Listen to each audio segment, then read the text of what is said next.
जय गुरु जी, शुकराना गुरु जी, blessing always Guru ji, love you गुरु जी, वाह वाह गुरु जी, धन धन गुरु जी, अनंतम अनंतम शुकराना गुरु जी। सारी संगत मिलकर बोलो जय गुरु जी। सारी संगत गुरु जी का दर्शन कर लीजिए, गुरु जी का लख लख शुकराना कीजिए। गुरु जी आपके परिवार के साथ हैं, आपके अंग संग हैं। गुरु जी सबकी रक्षा कर रहे हैं। गुरु जी का आशीर्वाद, गुरु जी का ब्लेसिंग रितु कपूर आंटी जी को मिल गया है। गुरु जी के आज्ञा से, गुरु जी के कृपा से, गुरु जी का बहुत ही डिवाइन ब्लेसिंग भरा सत्संग रितु कपूर आंटी जी के घर पे दिनांक 12 दिसंबर 2024 को चौक में लखनऊ गुरु जी का सत्संग संपन्न हो गया है। जय गुरु जी, शुकराना गुरु जी। गुरु जी महाराज जी सत्संग में आए, अपनी प्यारी प्यारी संगत को ब्लेस किए। संगत जी आइए, गुरु जी की आज्ञा से गुरु जी का आगे का सत्संग सुनते हैं और आपसे निवेदन करते हैं इस सत्संग को ध्यान से पूरा अंत तक सुनिए। आपके बहुत से सवालों के जवाब इस सत्संग में सुनने को मिलेंगे। जय गुरु जी। गुरु जी महाराज जी कहते हैं सत्संग सुनाने वाले का कल्याण होता है और सत्संग सुनने वाले का कल्याण होता है। तो संगत जी चलिए गुरु जी की ब्लेसिंग लेते हैं। आप सभी का गुरु जी के सत्संग में स्वागत है, वेलकम है। जय गुरु जी। तो गुरु जी के साथ हम सब जुड़े, मेरा परिवार 28 दिसंबर, इसी मंथ 28 दिसंबर मंथ है और 98 ईयर था और हम सब उस समय तक सिंगापुर चले गए थे। मेरे हस्बैंड एमपी सिंह जी का ओवरसीज असाइनमेंट, यहाँ सियाटल में हम सब रहते थे और यहाँ से ओवरसीज असाइनमेंट हुआ सिंगापुर के लिए। और देखिए वो सिंगापुर से इंडिया पास हम कैसे पहुंच रहे थे गुरु जी के पास, क्योंकि ये सारी चीजें केवल गुरु जी ही जानते हैं। और जब उनका बुलावा आता है, जब टाइमिंग ठीक होती है, तभी हम उनके दरबार में पहुंच सकते हैं। अभी तक तो हम सब जान चुके हैं ये, तो गुरु जी का ही बुलावा था। ये हम नहीं कह सकते कि because of this, because of that, we cannot point at anything. तो इसी प्रकार हम सब सिंगापुर पहुंचे और मेरी 3 बेटियां हैं, एक बेटा है, और जो बीच वाली बेटी थी उसको बहुत ही बुरा अस्थमा था बचपन से ही। बहुत डिटेल में मैं नहीं जाऊंगी। तो गुरुजी कहते थे शॉर्ट में, अपने दुख दर्द शॉर्ट में ही बोला करो, बहुत एक्सप्लेन करने की जरूरत नहीं है। तो उसको काफी प्रॉब्लम थी और सब जगह दिखा चुके थे और कहीं भी उसको उसका निवारण नहीं मिल रहा था, जबकि यूएस में पली बढ़ी, यही पैदा हुई, कोई उसका ट्रीटमेंट नहीं है, केवल मैनेज करना होता था। और फिर सिंगापुर के वहां से हम एक बार जब इंडिया विजिट करने गए 98 दिसंबर में, एमपी जी के चाचा जी मिस्टर प्रकाश सिंह, जो हमारे बहुत ही पूजनीय हैं, हमारे परिवार के बहुत ही आदरणीय तो चाचा जी हैं। तो उन्होंने हम लोगों से कहा कि तुम लोग परेशान हो और मेरे गुरुजी हैं, और अगर गुरुजी की कृपा होगी तो ये बिल्कुल ठीक हो जाएगी। तो तब तक हम सारे परेशान तो थे ही, हम सारे एक साथ ही हम बोल पड़े जी बिल्कुल चलेंगे, कहाँ जाना है? तो कहने लगे 5 बजे आ जाना, हम सब मिल करके। गुरुजी वहां पर उन्होंने बताया कैसे गुड़गांव में मेहरोली रोड पर वो उनका है और जहाँ बैठते हैं वो वहीं चलेंगे, और कुछ भी नहीं बताया उन्होंने। तो मैंने कहा ठीक है, मैं बड़ी एक्साइटेड थी कि कुछ तो कहीं से कोई रोशनी आ रही है। और थोड़ा सा मेरा ये है कि मैं बचपन से बहुत शिव की भक्त रही हूँ बचपन से, और शिव जी को पूजती थी और माता रानी को। तो मैं हमेशा शिव जी को जब प्रार्थना करती थी, मैं कहती थी अब शिव जी आप आइए और मेरी बेटी को ठीक करिए, आप उसको ब्लेस करिए, आइए। यही मेरी प्रार्थना होती थी एज अ मदर। तो मैं बड़ी एक्साइटेड हो गई और मैं रास्ते भर, काफी लंबा सफर था नोएडा से, हमें 2 घंटे तो लगते ही थे, 2-2.5 घंटे। और पूरे रास्ते मुझे याद है मेरी चाची जी वो मेरे से कह रही थी कि उषा, तुम केवल श्रद्धा फेथ के साथ चलो, अगर फेथ के साथ चलोगे तो गुरुजी बहुत ब्लेस करते हैं। तो मैंने कहा जी, और मुझे समझ नहीं आ रहा था कि मैं तो उनको जानती भी नहीं, मुझे फेथ कैसे होगा। पर एक अंदर से एक पॉजिटिविटी आ रही थी कि अगर मेरे चाचा चाची जी जो इतनी पूजनीय हैं, वो ऐसे गुरु जी के पास जाते हैं तो 100% बहुत ही अच्छे होंगे गुरु जी, तभी वो जाते हैं। तो ये मन में उनकी वजह से मुझे पेट मेरा बढ़ रहा था। तो सारे रास्ते मैं सोचती रही, कुछ भी उन्होंने नहीं बताया कि कैसे है क्या होता है, और मैं बस इमेजिन कर रही थी कोई बुजुर्ग से बुद्ध से कोई साधु महात्मा बैठे होंगे। और जब वहां पहुंची तो जहाँ कार पार्क करते हैं एम्पायर स्टेट, आप सब जानते होंगे, बाहर कार पार्क होती थी और थोड़ा चल के जाना पड़ता था, छोटी सी ऐसी गली टाइप की थी। और वो कार पार्क करके जैसे गेट के अंदर हम गए, इतनी खुशबू गुरु जी की, जैसे मिलियंस ऑफ रोजेस। तो मुझे थोड़ा अजीब लग रहा था कि इतने फ्लावर्स यहाँ पे कहाँ हैं। थोड़ा शाम हो गई थी पर कुछ भी नहीं दिख रहा था, कोई फूल पत्ती कुछ भी नहीं दिख रही थी। तो जब मैं इधर उधर देख रही थी तो चाची ने कहा, क्यों तुम्हें खुशबू आ रही है? जी बहुत खुशबू आ रही है गुलाबों की। तो वो हंस पड़ी, कहती है ये गुरुजी की स्मेल है, ये गुरुजी की फ्रेग्रेंस है। फिर भी मुझे कुछ समझ में नहीं आया। मैंने बचपन में पढ़ा था कि ईश्वर के पास जब जाते हैं तो बहुत ही रूहानी खुशबू आती है, और वो मैंने कभी भी महसूस नहीं करी थी। तो वो पहला दिन था जो इतनी दूर से मुझे इस तरह की रूहानी खुशबू आ रही थी, और मेरे मन में थोड़ा सा और उत्सुकता होने लगी। और जैसे जैसे हम वहां पास जाते गए, मैं इतनी एक्साइटेड हो रही थी। और पहले चाचा चाची जी के, उन्होंने कहा जैसा हम करेंगे हमें वैसे ही फॉलो करना। और फिर एमपी जी के बच्चे, फिर मैं एकदम बाद में थी। और जैसे उन्होंने प्रणाम किया तो जब मेरी बारी आई, मैंने प्रणाम किया गुरु जी को, तो गुरु जी ने मेरा नाम बता दिया, मेरे बच्चों का नाम बता दिया, मेरे पेरेंट्स का नाम बता दिया, मेरे इन लॉज का नाम बता दिया, मेरे सिबलिंग्स का नाम बता दिया। मतलब like he had known me for very long time. ऐसा लगा ही नहीं कि वो मुझे नहीं जानते हैं। पर अक्सर ये होता है ना कि हम हमेशा डाउट करते हैं। तो मैंने सोचा कि ये मुझे तो हो सकता है चाचा जी यहाँ आते हैं तो उन्होंने ये सारी बातें उनको बताई होंगी, नॉट नोइंग कि इस तरह की बातें वहां होती ही नहीं थी। और उसके बाद गुरु जी ने इशारे से, अक्सर कभी कभी गुरु जी इशारे से कहते थे इत्थे बैठ जा। तो जहां उन्होंने आदेश दिया दीवार के सहारे मैं जाके बैठ गई। और एक चीज मुझे वहां पर जो बहुत ही यूनिक लगी वो ये था कि वहां का एटमोस्फियर बहुत ही चार्ज अप था, बहुत ही high energy. I could feel that जो पॉजिटिव एनर्जी होती है। कभी कभी आप कहीं जाते हैं तो आपको बहुत ही अच्छा लगता है, और अगर कुछ ऐसी जगह जाते हैं जहां मन बेचैन हो जाता है तो you can differentiate with that. तो मुझे बहुत ही सुकून सा लग रहा था। पर मेरे मन में ये, जब गुरु जी को देखा मुझे लगा ये तो इतने हैंडसम प्रिंस की तरह हैं, इतने यंग, ये कैसे मेरी बेटी को ठीक करेंगे। और इतनी लाउड वहां पे शब्द वाणी चल रही थी।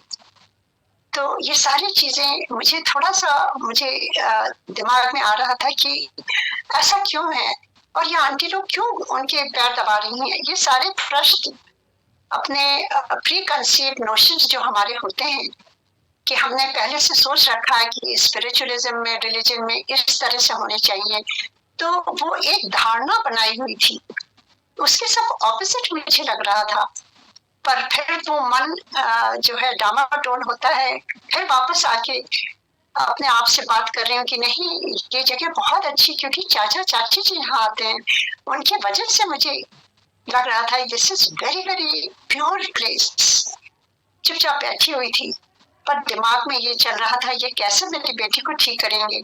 इनको इनके पैरों में तो उनके पैरों में ही दर्द है, तो वो कैसे ठीक करेंगे, क्यों पैर दबा रहे हैं? All those things, negative thoughts started coming. अचानक ही गुरुजी ने मुझे इशारे से बुलाया और जैसे मैं उनके पास गई वो कहने लगे, तू डाउट कर रही है, इतने डाउट का कोई काम नहीं है, इतना सब कुछ प्रैक्टिकल होता है। एंड विद दैट गुरुजी को जब मैंने आई कांटेक्ट हुआ, something happened to my soul and I just started crying. और मैं उनको अपनी पूरी लाइफ हिस्ट्री बताने लगी। मुझे पता नहीं था यहाँ बात नहीं करते हैं। मैंने उनको सब कुछ बता दिया कि गुरुजी कैसे ना डाउट करूं, ये प्रॉब्लम वो प्रॉब्लम, और मैं जो इतने सालों की जो सफरिंग थी बेटी की और उसकी वजह से हम सब की, वो सारी चीजें मैंने उनको बता दी। रोते रोते गुरुजी बड़े पेशेंटली सुना उन्होंने। फिर उन्होंने अपना हाथ ऊपर किया और कहते, जा मैंने तेरी बेटी का कल्याण कर देता। These were his words. And उन्होंने कहा जाके उठे बैठ जा और जाके लंगर खा ले। फिर भी मुझे कल्याण शब्द का महत्व नहीं मालूम था। मैंने सोचा शायद पंजाबी में यूं ही कहते हैं। चाचा जी ने जब बाद में पूछा कि बड़ी देर तक गुरुजी क्या कह रहे थे, मैंने कहा, उन्होंने कहा कल्याण कर देता। तो बहुत खुश हुए। वो कहते वो बिल्कुल ठीक हो गई। तो मुझे समझ नहीं आया। वो कहते नहीं, यहाँ ऐसे ही होता है, तुम लोग बहुत लकी हो कि पहले बार ही गुरुजी ने कह दिया कल्याण कर देता, अब वो बिल्कुल ठीक हो गई, ऐसा सोचो तुम। फिर लंगर खाया हम सब ने और गुरुजी ने जब आज्ञा दी, जब जाने लगे, तब उन्होंने कहा कल फिर आए, तांबे का लोटा ले आए और चांदी का ओम ले आए। नेक्स्ट डे हम फिर वो लेकर के गए गुरुजी के पास और गुरुजी ने, आप सब जानते हैं, हाथ में गुरुजी तांबे का लोटा लेते थे और उसमें आंखें बंद कर देते थे और कुछ बोलते थे। गुरुजी अपनी शक्ति डालते थे, मुझे नहीं मालूम, जो मैंने देखा वैसे ही बताऊंगी। कुछ बोलते थे धीरे धीरे, मुझे समझ नहीं आई। और फिर वो उन्होंने डेट ऑफ बर्थ पूछी और नाम पूछा और कहा रोज रात में इसमें पानी डाल के रख और सुबह इसको आधे पानी पीना है और आधे से इसको नहाना है।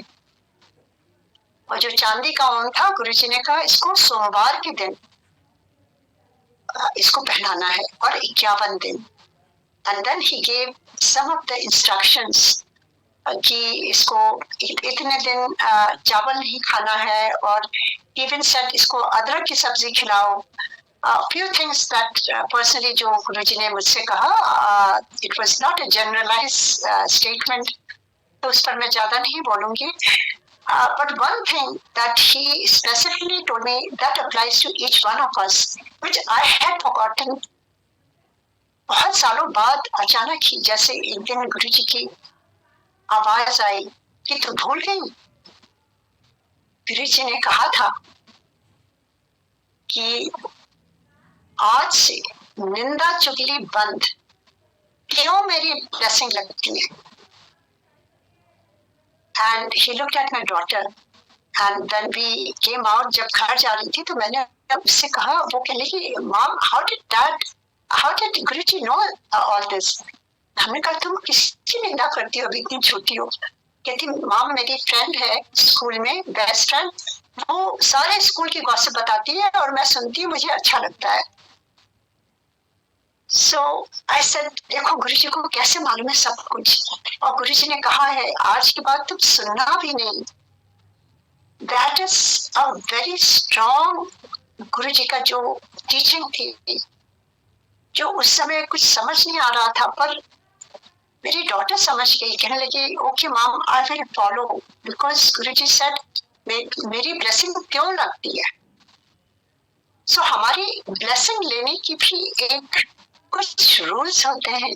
हम ये ना समझें हम कैसे भी हैं गुरुजी के पास चले जाएंगे, गुरुजी ब्लेस तो करते हैं, पर अगर उन्होंने कहा है कुछ चीजें मांगो नहीं, मानो, निंदा चुगली नहीं करो, दिमाग ईगो अपना बाहर उतार के आया करो जहाँ जूते उतारते हो। और गुरुजी ने कहा था सरेंडर, मेरे से समय निकालो जुड़ने का, और मेरे पर पूरा विश्वास होना चाहिए। तो ये सारी चीजें गुरु जी ने बताई हुई हैं। एंड जो निंदा चुगली की है उसके बाद से एवरीथिंग चेंज्ड। वो उस समय केवल 13-14 साल की थी। And she said, mom, when I saw Guruji first time, I knew this is the person who is going to heal me. उसका पेट पहले था, बाद में वो ठीक हुई ना। तो वो डॉक्टर जो every 3 hours was on inhale, on nebulizer, on steroid, नया स्टेरॉइड आया था 80s में, एंड उसका कोई भी पता नहीं था क्या साइड इफेक्ट्स हैं, और ये भी नहीं मालूम था क्या डोज होनी चाहिए। ये यूएस में सब कुछ नया हो रहा था। That was on a trial basis, specially for a little child.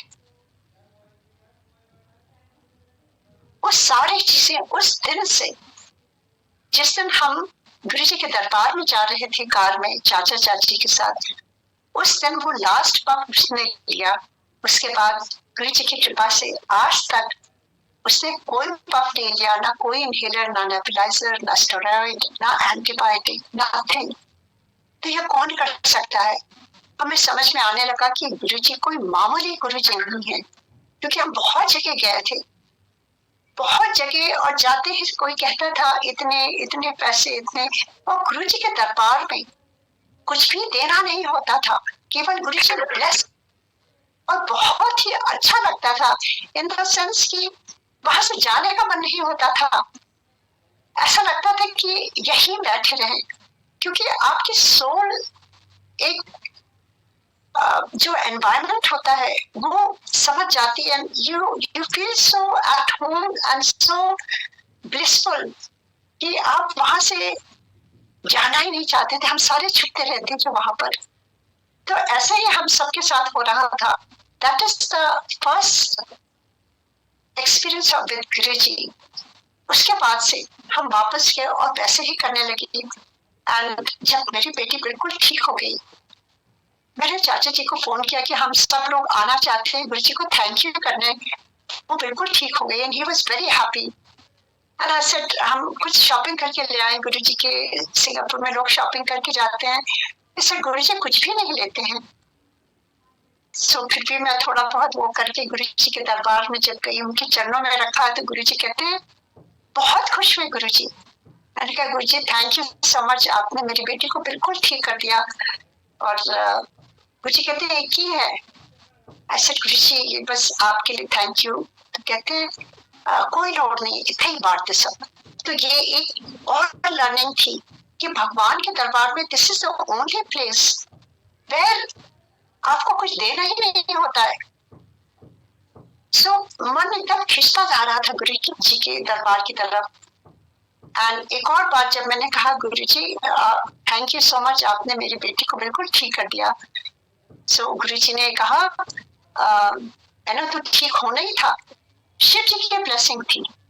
तो मुझे ये बात थोड़ी सी दिमाग में बैठ गई कि गुरु जी शिव जी ये कॉम्बिनेशन क्या है, क्योंकि गुरु जी तो पंजाबी बोलते हैं, गुरु जी के शब्द चलते हैं, और गुरु जी कह रहे हैं शिव जी की ब्लेसिंग है। सो आई स्टार्टेड थिंकिंग, क्योंकि मैं शिव जी की भक्त थी और बचपन से उनको पूछती थी, तो मेरे मन में इतने क्वेश्चंस आने लगे कि गुरु जी ने शिव जी क्यों बोला, क्या कौन है गुरु जी।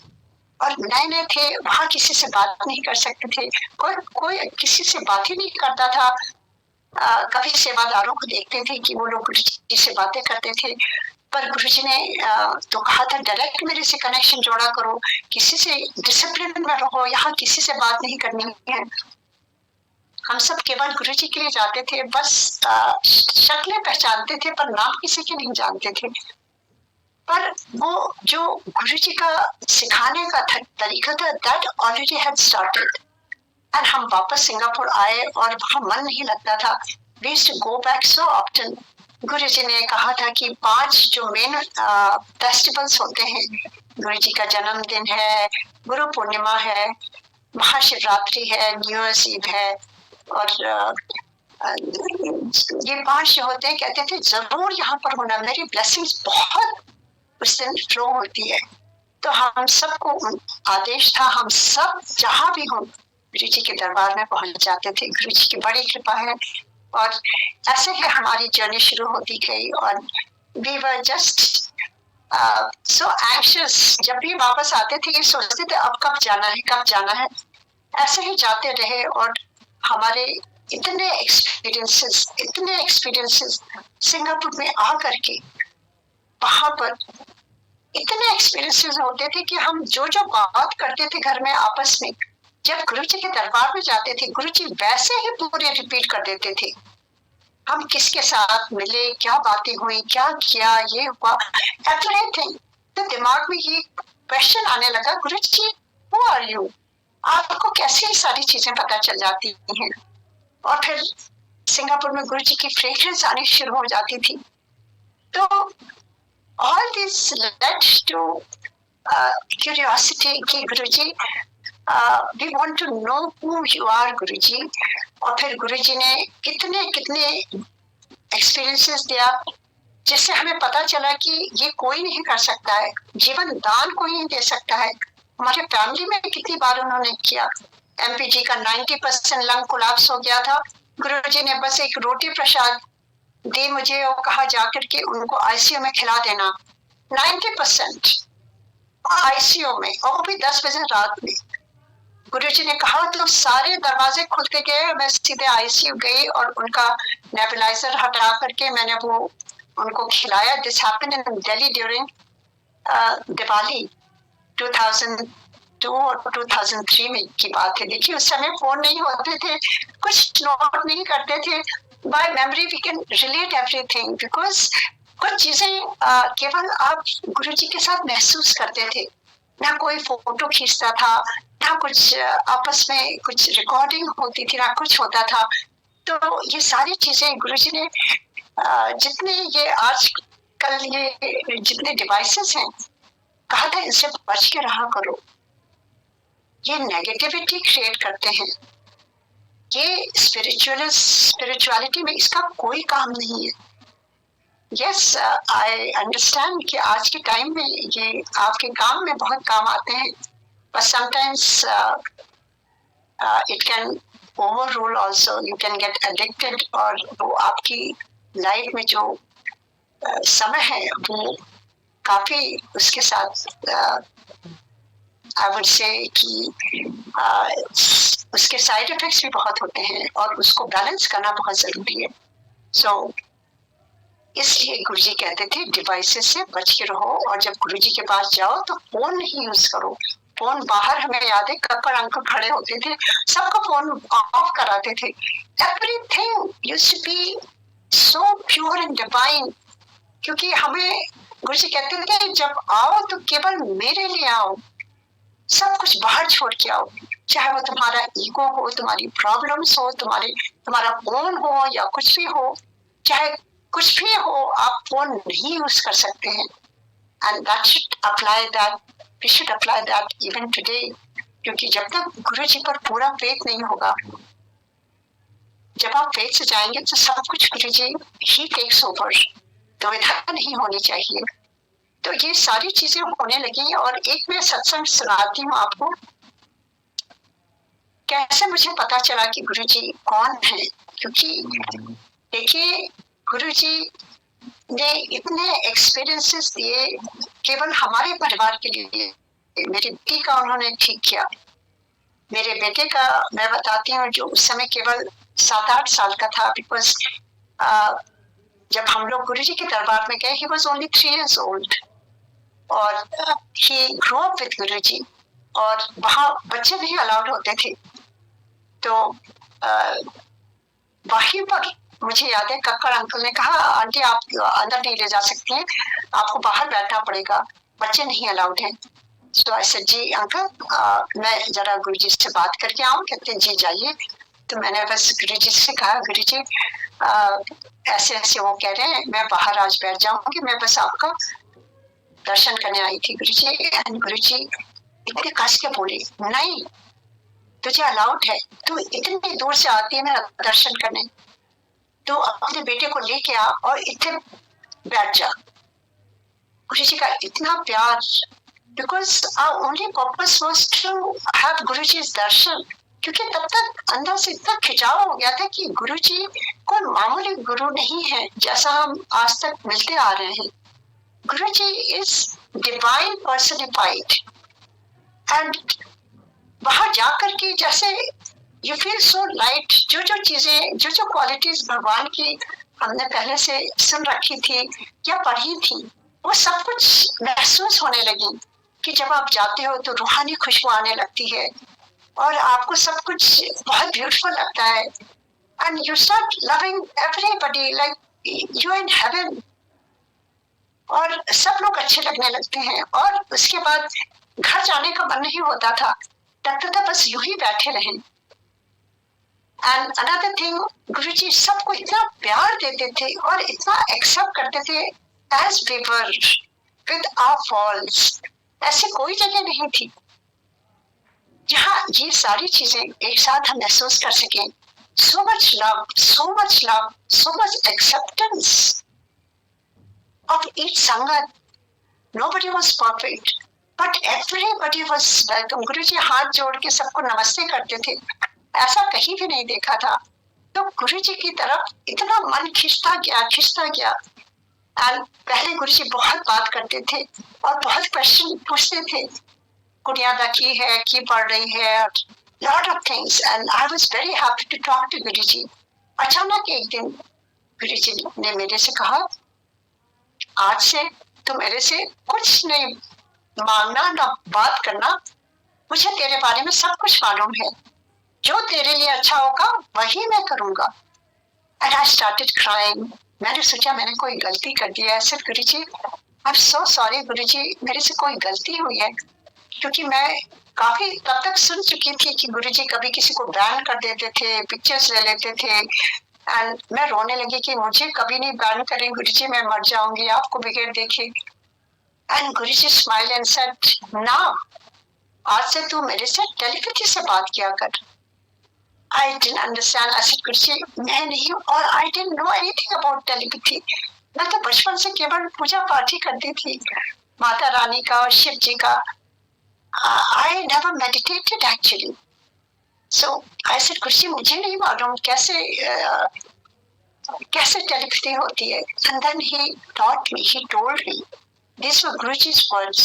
He said, जब तू ध्यान में बैठेगी ना तब तू मेरे से बात कर सकती है. 1-to-1 कनेक्शन, जब तार जुड़ेगा तब तुझे सारे तेरे आंसर्स मिलेंगे उस समय. So that was the only way I could talk to Guruji. And he gave how I can connect to him. He taught me that. And I was so much excited to connect to Guruji. I went back to Singapore. And उसके बाद से मैंने कोई बात नहीं करी गुरुजी से. केवल सिंगापुर जा करके मैं, जैसे गुरुजी ने कहा था, वो अपने आप. One thing is all गुरु कृपा. कभी हम ये ना सोचे कि मैंने ये किया, मैंने वो किया. कुछ भी नहीं होता है जब तक गुरु कृपा ना हो. वो अपने आप आपको जो मन में प्रेम देते हैं वो अपने आप कराते हैं. तो केवल आप उनसे प्रेम से जुड़िए, बस उनसे बातें करिए. गुरुजी पिक्चर देते थे, कहते थे मेरी फोटो से गला किया कर. And that's how it started. I started getting up only Guruji. Everything was Guruji. जिसको वो चाहते हैं वैसा वो कराते हैं. Everybody's journey is different. Lot of people say, aunty मैं ध्यान में नहीं बैठ सकती, मैं सुबह नहीं उठ सकती. It doesn't matter. आप अच्छी इंसान है, वो भी बहुत बड़ी, वो भी तप है बहुत बड़ा. That's what it is. Everybody's path is different. So, but this is what Guruji taught me that I'm sharing. And I started sitting, as Guruji said, तू मेरे से ध्यान में बात कर सकती है. और जब तक मैं बातें करती थी मैं ध्यान नहीं कर सकती थी, क्योंकि हम बातों में ही खो जाते थे. पर जब बातें गुरुजी ने बंद कराएं, that's the time of my spiritual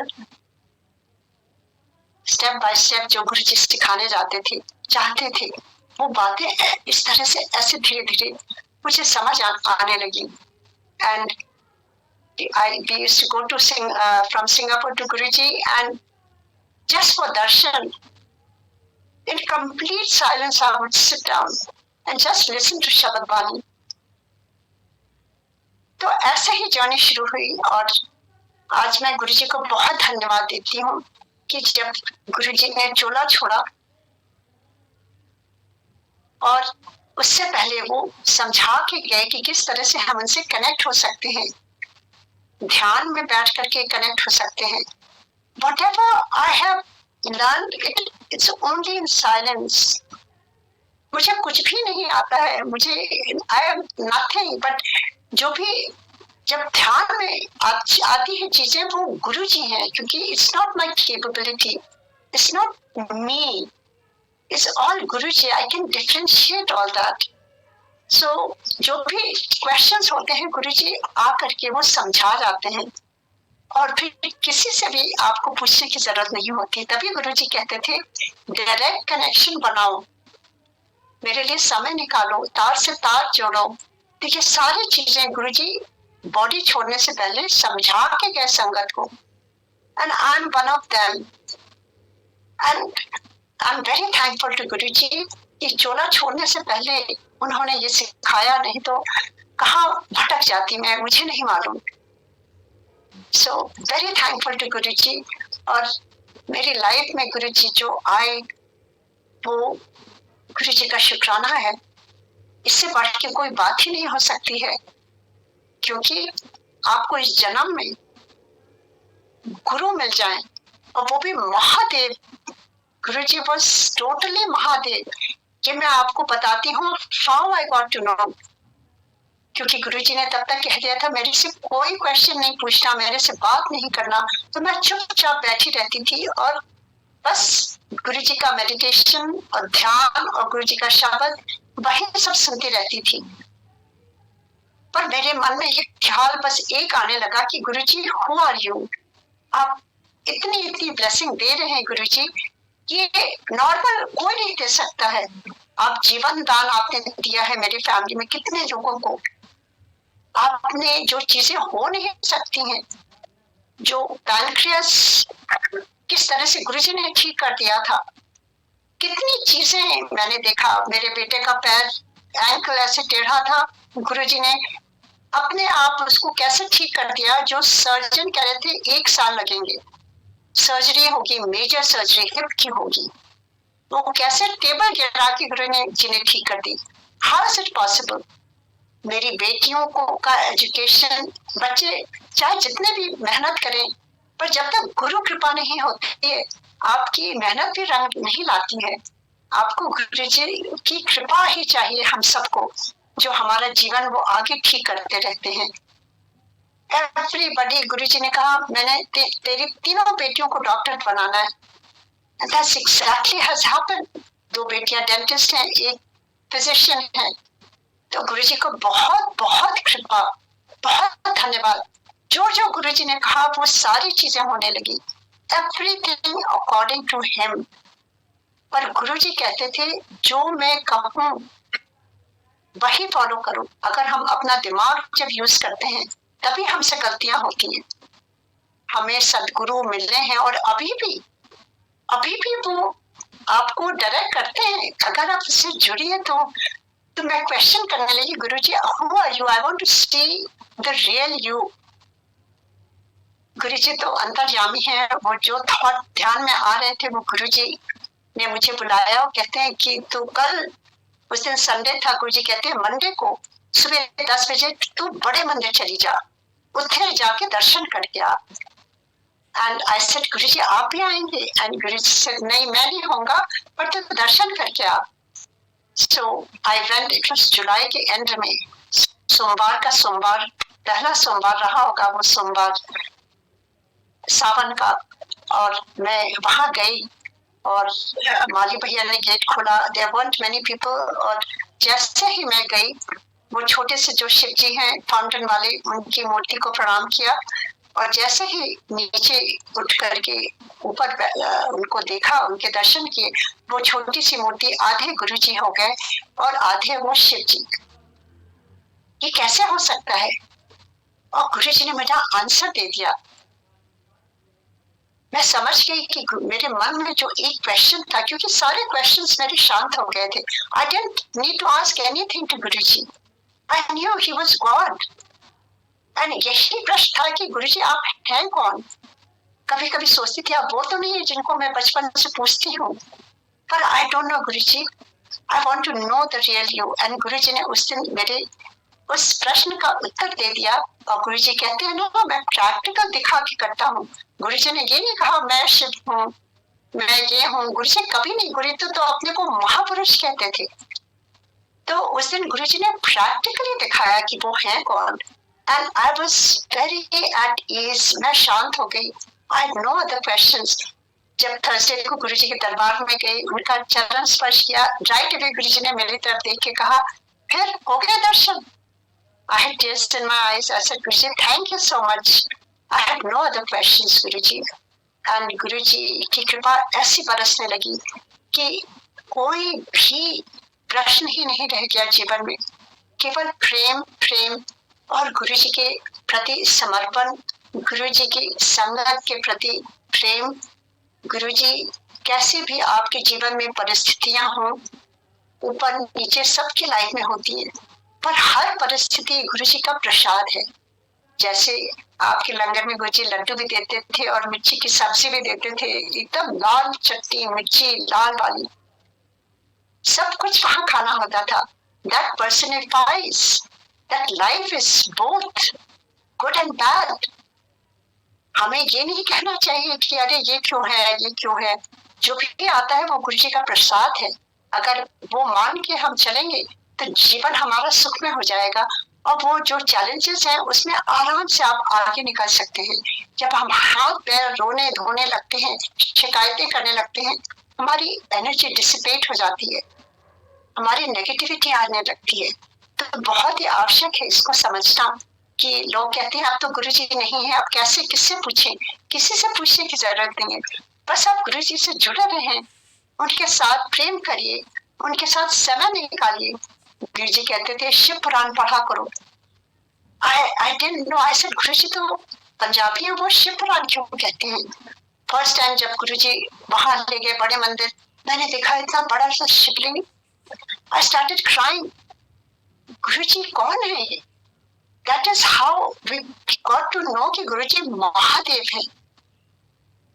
जैसा उन्होंने दर्शन कराया, और उनके बारे में गुरुजी अपने बारे में कुछ नहीं कहते थे, वो प्रैक्टिकल कहते थे। तो जब शिव पुराण पढ़ने लगे तो जो जो पढ़ते हैं सारी चीजें उसमें कहते हैं ना, महादेव तो अपने भक्तों के अधीन है, वैसे ही गुरुजी हैं।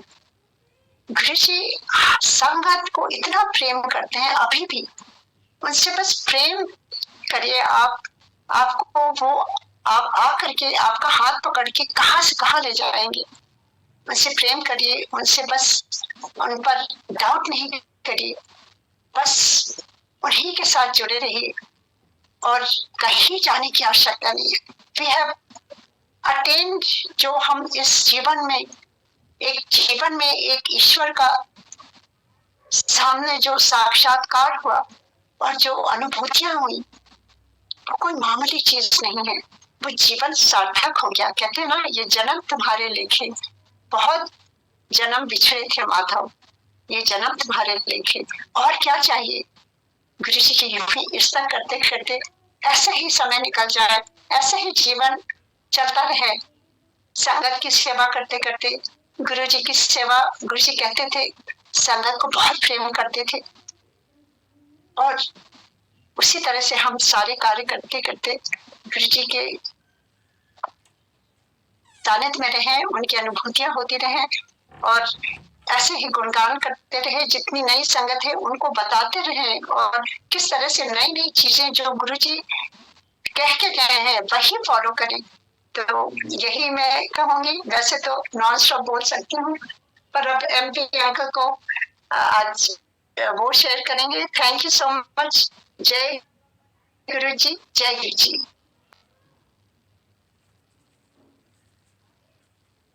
जय गुरु जी। गोपाल अंकल, गुरु जी को अनंत प्रणाम, संगत को अनंत प्रणाम। आती हैं, ठीक कर देते हैं लोगों की बीमारी वगैरह, परंतु मैंने देखा गुरु जी की केवल बीमारी नहीं ठीक करते थे, धीरे धीरे समझ में आने लगा कि वो तो सर्वज्ञ है, अंतर्यामी है। मतलब उनको सभी कुछ मालूम था और ये भी मालूम रहता था कि हम क्या सोच रहे हैं, वो बता देते थे। मतलब just to make us realise, to make sure we understand that.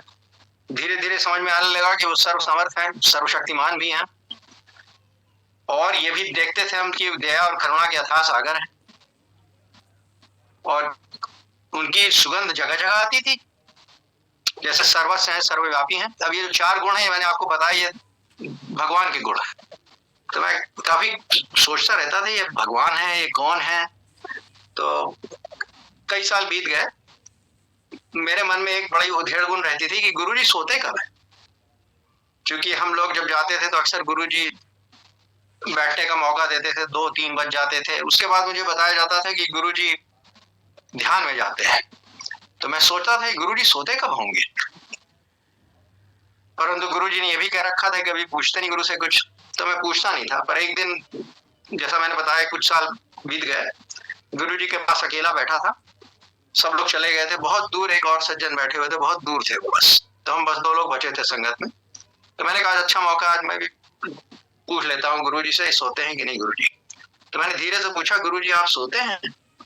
तो गुरुजी मुस्कुराए, और उनकी मुस्कान को मैं आपको डिस्क्राइब नहीं कर सकता, इतनी सुंदर मुस्कान। ऐसा लग रहा था कि पूरी दुनिया का, पूरे विश्व का जितना प्रेम है, जितना स्नेह है, सब वहां पे उस समय था। लग रहा था मैं बिल्कुल प्यार में डूबा जा रहा हूं। और फिर गुरुजी इतने प्यार से उन्होंने बोला, और शुद्ध हिंदी में बोला। उन्होंने कहा, मैं सोऊंगा तो सृष्टि को कौन देखेगा। एग्जैक्ट वर्ड्स मैं रिपीट कर रहा हूं उनके। तो उस दिन उन्होंने बता दिया वो हैं कौन। अगर जिसको नहीं समझ में आया हिंदी, तो what he said was, if I sleep will look after the creation. तो उसके बाद ये नहीं समझ में आया मुझे कि अगर ये गुरुजी शिव जी हैं तो यहाँ क्या कर रहे हैं। तो उसका आप अगर शिव पुराण पढ़िए तो उसमें उसका रीजन दे रखा है कि शिव जी ने ब्रह्मा जी को आज्ञा दी कि सृष्टि का निर्माण करो, परंतु जब शिव जी ने देखा सृष्टि को तो उन्हें बड़ा दुख हुआ। यहाँ पे तो कोई सुखी नहीं है, सभी दुखी हैं।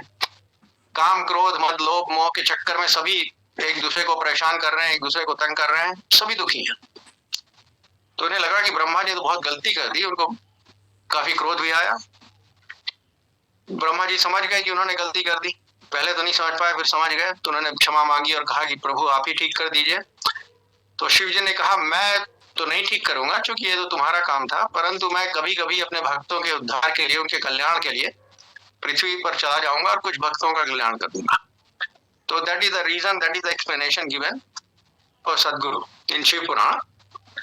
तो सदगुरु जो हमारे गुरु जी हैं वो शिव जी ही थे, और मैंने आपसे शेयर कर लिया रीजन, जैसा शिव पुराण में दिया हुआ है। वो कुछ भक्तों के कल्याण के लिए आते हैं। ये भी आप समझ लीजिए कि कुछ भक्तों के लिए, पूरी दुनिया के लिए नहीं। पूरी दुनिया को वो परिवर्तन नहीं करना चाहते हैं, बस कुछ भक्तों का अपना कल्याण करना चाहते हैं। और अब मैं आपसे शेयर कर सकता हूं कि मैंने क्या सीखा, परंतु ये भी आपको बताना चाहता हूं कि आप मुझसे नहीं सीखिए, आपको सीखना गुरुजी से है, पर मैं अपनी सीख आपसे शेयर कर सकता हूं। अगर हो सकता है कुछ लोगों को उसका कुछ फायदा हो, कुछ लाभ हो। तो सबसे जो इम्पोर्टेंट जो गुरुजी ने समझाया, अच्छा गोपाल अंकल आप मुझे देख पा रहे हैं कि नहीं? देख शायद नहीं पा रहे हैं आप। नहीं अंकल, आपका वीडियो आ रहा है। आ रहा है, आप मुझे देख पा रहे हैं? हाँ। अच्छा, मुझे जी। तो जैसे सबसे इम्पोर्टेंट लेसन जो गुरुजी का था, वो उन्होंने बार बार रिपीट किया। वो कहते थे, डोंट हार्म एनीवन, किसी को परेशान नहीं करो, किसी को तंग नहीं करो, किसी का नुकसान नहीं करो, मतलब अपने कर्मों को ठीक रखो। और ये बहुत जरूरी था, क्योंकि गुरुजी ने समझाया कि, बहुत बाद में समझाया कि जो हमारे संचित कर्म हैं वो तो वो ठीक कर, उसको तो वो उसका तो वो हमें उसमें हेल्प कर सकते हैं, वो आप हेल्प करते हैं, वो अब हमारे कर्म अनलोड करते हैं, अपने ऊपर कर्म लेते हैं, उसके लिए अपने खुद ही सफर करते हैं। परंतु हमारे जो नए कर्म हैं, जो हमें उनके मिलने के बाद जो हमने नए कर्म किए हैं, वो उसमें वो नहीं हेल्प करेंगे। तो ये बहुत ध्यान देना चाहिए कि हमारे जो कर्म है वो बिल्कुल ठीक रहे गुरु जी के मिलने के बाद। और उन्होंने ये भी समझाया कि मांगो मत मानो, ये भी बहुत जरूरी है। और ये बहुत कॉमन सेंस है कि देखिए शिव जी हैं, उन्हें सब कुछ मालूम है, उन्हें यह भी मालूम है कि हमें क्या चाहिए, हम क्या चाहते हैं, और उन्हें यह भी मालूम है कि हमारे लिए क्या अच्छा है। अब हमें तो ये मालूम है कि हमें क्या चाहिए, पर हमारे लिए हमें जरूरी नहीं कि हमें मालूम है हमारे लिए क्या अच्छा है। तो यही सबसे अच्छा है कि उन्हीं पर छोड़ देना चाहिए, वही जो करेंगे वो सबसे अच्छा है हमारे लिए, राइट। और अगर आप कुछ हमारे शास्त्रों को पढ़िए तो बड़ी अच्छी तरह समझा भी रखा है। ये हमारे जैसे कश्मीर शैव में एक हमारे बहुत बड़े दर्शन शास्त्र के सबसे ऊपर जो मतलब ग्रेटेस्ट फिलोसफर जो हुए हैं वो अभिनव गुप्त हुए हैं। और अभिनव गुप्त ने बहुत सी किताबें लिखी हैं। उनकी एक किताब का नाम है तंत्रलोक। तंत्रलोक में अभिनव गुप्त ने बहुत अच्छी तरह समझाया है शिव जी की शक्तियों के बारे में। और उनकी एक शक्ति बताया है आनंद शक्ति। आनंद शक्ति को समझाते हैं कि शिव जी स्वयं तो सच्चिद आनंद है ही, अपने भक्तों को भी आनंदित किया करते हैं। भक्तों को कैसे आनंदित करते हैं? भक्तों को सब कुछ देते रहते हैं जो भक्तों को चाहिए, केवल वही नहीं जो चाहिए उसके और आगे भी सब कुछ देते रहते हैं। उनकी ब्लेसिंग्स आर इन्फिनिट। तो इसलिए ये बहुत जरूरी है, हम लोग को समझना चाहिए कि हमें कुछ मांगना नहीं चाहिए गुरु जी से, केवल उनको मानना चाहिए, मतलब सरेंडर। अब आज समय नहीं है, पर कभी और आपसे बता दूंगा अपने एक्सपीरियंसेस सरेंडर के बारे में। और उसके साथ गुरु जी ने यह भी बताया कि जो भी करो वो मुझे ऑफर करके करो। एक दिन मुझे समझा रहे थे, मुझे और उषा को एक साथ, और उषा की तरफ देखते हुए बोलते हैं कि लिपस्टिक भी लगाया कर तो ऐसा लगाया कर जैसे गुरु जी के लिए लगा रही। मतलब he was emphasizing कि even the slightest smallest of actions we have we should offer that to गुरु जी। एक और सीख थी कि गुरु जी के सामने हम सब बराबर हैं, वी आर ऑल इक्वल, उनकी समदृष्टि है। उसका रेफरेंस ये था कि एक दिन गुरु जी ने कहा कि चलो बड़े मंदिर में चलो। हम चाचा जी के साथ बैठे थे, हम लोग अलग अलग अपनी अपनी गाड़ियों पे गए थे। चाचा जी ने कहा कि तुम अपनी गाड़ी में क्यों जा रहे हो, हमारे साथ चलो। तो हम उनकी गाड़ी में गए और रास्ते में चाचा जी बहुत नाराज थे गुरु जी पे। उसकी नाराजगी का कारण यह था कि उस दिन एक कोई IAS ऑफिसर आई थी, बहुत करप्ट, और गुरु जी के पास बैठ के पैर वैर दबा रही थी। तो हमारे चाचा जी ने बताया कि अक्सर इनकी इन्वेस्टिगेशन स्टार्ट होता है, जब भी इन्वेस्टिगेशन होता है ये यहाँ चली आती हैं।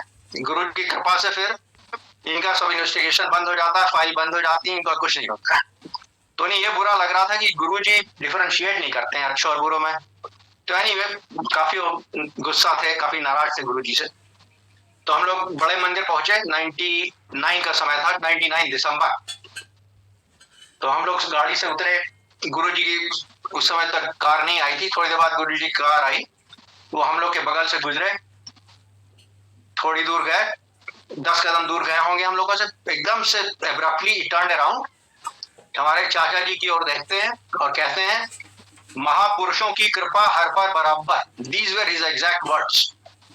So he told us that for him we are all equal. वो पिता परमेश्वर है, हम सब उनके बच्चे हैं।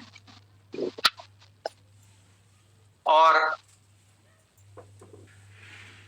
मतलब उनकी समदृष्टि है, उनको वो डिफरेंशिएट नहीं कर रहे हैं कि हम कौन हैं, मतलब हमारा उनका कोई फेवरेट नहीं है। Basically we are all equal for him. तो ये भी बहुत इंपॉर्टेंट हमें समझना कि हमें कभी ये नहीं सोचना चाहिए कि कोई और जो है वो हमसे ज्यादा ब्लेस्ड है, कोई और जो है वो हमसे कम ब्लेस्ड है। ऐसी कोई बात नहीं है। गुरु जी की ब्लेसिंग हम सब पर बराबर है।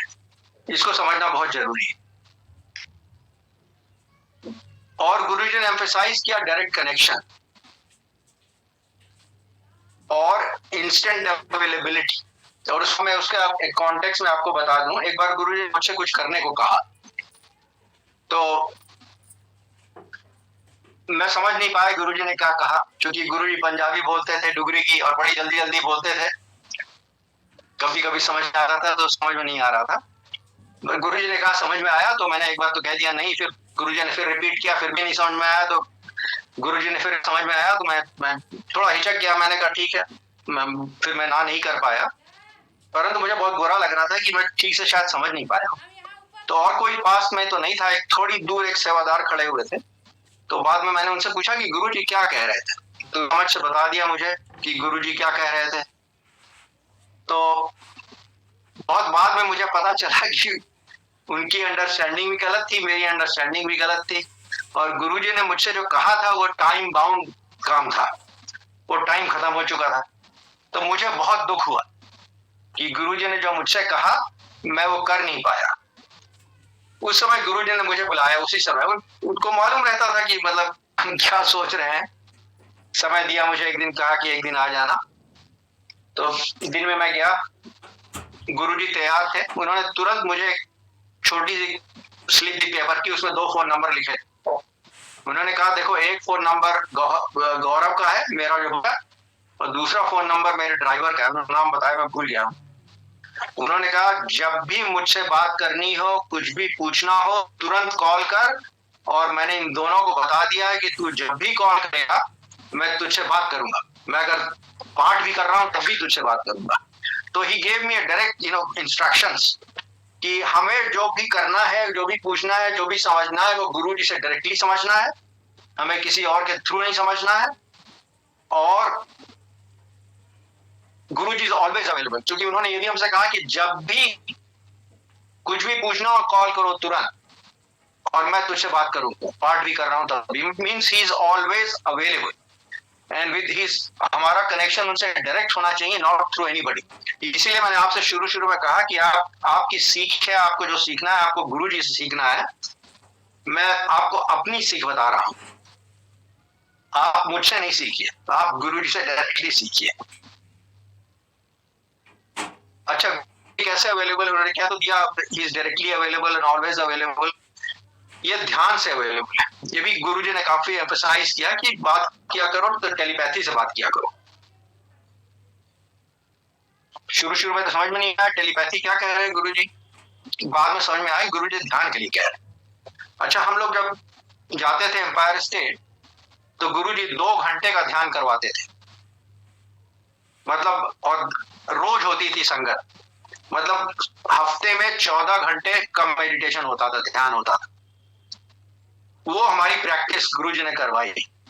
तो हमको उसी तरह से भी करते रहना चाहिए। 14 घंटे नहीं हो सकता तो कम से कम 40 मिनट ही रोज करने पर हमें रेगुलरली ध्यान करना चाहिए। गुरुजी अवेलेबल ओनली थ्रू ध्यान, ये बहुत जरूरी समझना। तो ध्यान में हमारा कमिटमेंट बहुत आवश्यक है उसकी। और गुरुजी ने एक बार समझाया कि बड़ी हमेशा कहते थे सबसे ऐश किया कर। एक बार गुरुजी ने मुझसे कहा कि एक समय दिया कि आराम, तो मैं गया, उस दिन का समय था। कहते हैं गुरुजी शहर को चलते हैं, तो मुझे समझ में नहीं आया शहर क्या होता। तो गुरुजी मतलब कहा चलो कार में सैर करेंगे, तो कार में हम लोग बैठ गए। अच्छा, उस गुरुजी के कार में एक वीडियो प्लेयर था, जिसका स्क्रीन, जिसका जो वो उसके पीछे की सीट पे थी। अच्छा, उस वीडियो प्लेयर का जो कंट्रोल था वो ड्राइवर के पास था। मैंने देखा कि बहुत ढेर सारे वीडियो थे उस समय ड्राइवर के पास, 100 से ज्यादा वीडियो रहे होंगे। तो जैसे कार चली, गुरुजी ने इशारा किया और ड्राइवर ने वीडियो प्ले करने शुरू करे। और हर वीडियो गुरुजी 10 सेकंड को देखते थे, 5 सेकंड को देखते थे, 15 सेकंड को देखते थे, फिर कहते थे चेंज करो, इशारा करते थे। तो वो जितने 100 से ज्यादा वीडियो होंगे वो गुरुजी ने बहुत जल्दी सब देख डाले। और सब video, they were all homemade video, there's no professionalism in them। बहुत से मतलब बड़े, some of them very roughly made, परंतु एक कॉमनैलिटी हर वीडियो में थी कि लोग खुशी से नाच रहे थे, हंस रहे थे, एक दूसरे से बात कर रहे थे, कुछ हो रहा था। It was all a very happy moment for all in the video. अच्छा, उसके बाद जब सब हो गया तो मेरी तरफ देखते हैं गुरुजी और कहते हैं, देखा तेरे गुरु को क्या पसंद है? मैंने सोचा लगता है गुरुजी कह रहे हैं कि इस तरह की वीडियो लेटर मुझे ये समझ में आया कि गुरुजी क्या मुझे बता रहे थे कि वो चाहते हैं हम लोग खुश रहें। वो इसलिए वो वीडियो इतने दिखा रहे थे जिसमें सब लोग खुश थे, हंस रहे थे, नाच रहे थे, एक दूसरे से बात कर रहे थे, but they were all laughing, they were all smiling, they were all happy. तो दैट वाज द लेसन कि we should all be happy. तो गुरुजी कहते ही थे सबसे कि ऐश करो एवरीबॉडी। अब ये भी प्रॉब्लम थी कि अगर सब लोग ऐश कैसे करें, हम सब कभी हैप्पी हमेशा कैसे रहें, क्योंकि हमारी भी समस्याएं होती हैं, हमारी प्रॉब्लम्स होती हैं बीच बीच में। तो उसके लिए गुरुजी ने बड़ा अच्छा समझाया। एक बार हम लोग की कुछ प्रॉब्लम रही होगी, हमें याद नहीं किया था, तो उषा काफी परेशान थी। हम लोग सिंगापुर में थे, कॉल आया, उषा ने फोन उठाया, दूसरी तरफ से बोलते हैं मैं गुरुजी बोल रहा हूँ, सब कुछ टेम्पोरेरी है। फिर उसके बाद उन्होंने एक सेंटेंस कुछ और बोला, देन ही हंग अप। तो message was everything is temporary, we must take that to heart, everything shall come to pass, right. तो इसमें परेशान होने की कोई बात नहीं। अगर कोई परेशानी है तो वी मस्ट रिमेंबर गुरुजी ने कहा एवरीथिंग इज टेम्पोरेरी, और डिस्पाइट ऑल आवर परेशानी वी शुड बी हैप्पी, ऐश करिए। So these were important lessons. Basically, he is in charge. We have to make him in charge by surrendering to him. मांगने की कोई आवश्यकता नहीं है, उनको छोड़ दीजिए, उनके ऊपर सब कुछ। All our responsibility is to do what we need to do, and even that should be an offering to him. Our connection should always be direct. He is always available. पर इसके लिए बहुत जरूरी है हमें ध्यान करना रेगुलरली।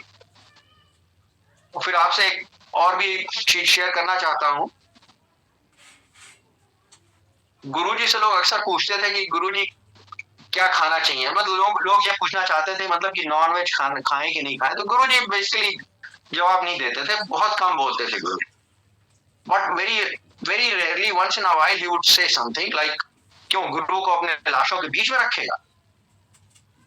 तो it was very clear indication कि नॉन वेज खाना ठीक नहीं है। क्यों? क्योंकि गुरुजी हमारे अंदर हैं, और गुरुजी ये भी कभी कभी कह देते थे कि जहां मैं हूं वहां मंदिर है। तो हम लोग मतलब सुनने में ये अच्छा लगता था, ठीक है भाई ये भगवान है, तो जहां ये है यहाँ मंदिर है। पर आप खुद ही सोचिए, अगर गुरुजी हमारे अंदर हैं तो हमारा मंदिर भी हमारे अंदर है। तो we should always be very very conscious of it, very cognizant of it, कि हमारे गुरुजी हमारे अंदर है, हमारा मंदिर भी हमारे अंदर है। And that is most importance, क्योंकि अगर बेसिकली हमारा जो शरीर है, it is carrying Guruji and it is carrying mandir, our most important mandir. We must take good care of it, we must eat right, we must take care, but we have very important responsibility ours. ये भी ने समझाया। बस ये कहना चाहता हूँ मैं कि अगर आप गुरुजी तक तो आप नहीं है। आदि ने बताया कि बहुत सी किताबें लिखी हैं, एक छोटी सी पुस्तक है उनकी, आप खरीद सकते हैं हमें से, विवेक चूड़ामणि। उसमें वो लिखते हैं कि हम अच्छा पेज के बारे में आप पढ़ लेंगे। वो शुरू में लिखते हैं कि there are three things which are possible only with भगवत कृपा is the term he uses। कहते हैं पहला ह्यूमन बॉडी, हमारा जो मतलब हमारे जो मनुष्य अवतार, हमें मनुष्य के रूप में हम जो आ गए हैं, बट ये भी भगवान की कृपा है, उसके बिना नहीं होता है। Second basically uses a term which basically means spiritual curiosity। Third he says that this is the ultimate, इसके आगे कुछ है ही नहीं, सदगुरु। अगर आप सदगुरु तक पहुंच गए हैं तो गुरु जी का लख लख शुक्राना। गुरु जी महाराज जी ने इतने प्यारे प्यारे सत्संग सुनवाए, आंटी जी अंकल जी ने सत्संग सुनाए। गुरु जी कब और कैसे ब्लेस करते हैं, संगत जी आपको समझ में आ गया होगा। संगत जी, गुरु जी में अनंत भक्ति करिए। गुरु जी की जितनी आप भक्ति करेंगे, नाम जप करेंगे, उतना आपको गुरु जी ब्लेसिंग देते रहेंगे और आपके परिवार का कल्याण होता जाएगा। गुरु जी से डायरेक्ट कनेक्शन अपना जोड़िए। गुरु जी आपके अंग संग हैं। संगत जी, गुरु जी की आज्ञा से आज का सत्संग यहीं समाप्त करते हैं। संगत जी, इस सत्संग को दूसरे संगत को भी शेयर कीजिए, फॉरवर्ड कीजिए और जब भी आपको मौका मिले तो गुरु जी के बड़े मंदिर दिल्ली छतरपुर में बड़े मंदिर स्थित है, वहाँ ज़रूर दर्शन करने जाएं। और गुरु जी का जन्म स्थान पंजाब के मरेल कोटला डुगरी गांव में है। आप डुगरी मंदिर भी जब भी समय मिले तो ज़रूर दर्शन करने जाएं। जय गुरु जी, शुक्राना गुरु जी। सत्संग के दौरान यदि कोई गलती हुई हो, भूल चूक हुई हो तो गुरु जी महाराज जी माफ़ करें। संगत जी आप भी माफ़ करें। जय गुरु जी।